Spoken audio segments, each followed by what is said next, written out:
Hello friends, আমি makeup artist Sayan. 2nd জানুয়ারি 2025-এর আমার first কাজ ছিল।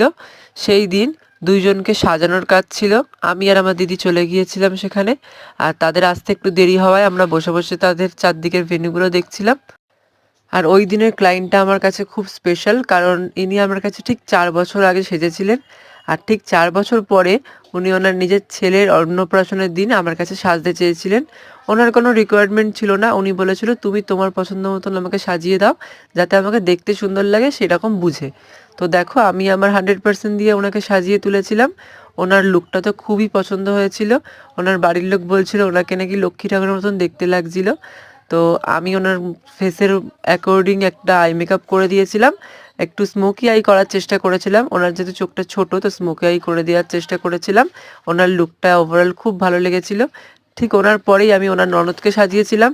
আর ওই দিদিটি আমাকে বলেছিল যে ওনার একটা সফট আই মেকআপ হবে আর উইংস লাইনার দিয়ে ওনাকে মেকআপটা কমপ্লিট করে দিতে হবে। তো আমি আমার অ্যাকর্ডিং আমি কাজটা করেছিলাম। দেখো তোমাদের কেমন লাগছে সাজটা, তোমরা সবাই জানিও। আমার যদি কাজগুলো তোমাদের ভালো লেগে থাকে তাহলে অবশ্যই আমার সাথে কন্ট্যাক্ট করো। 2025-এর বুকিং নেওয়া আমার শুরু হয়ে গিয়েছে।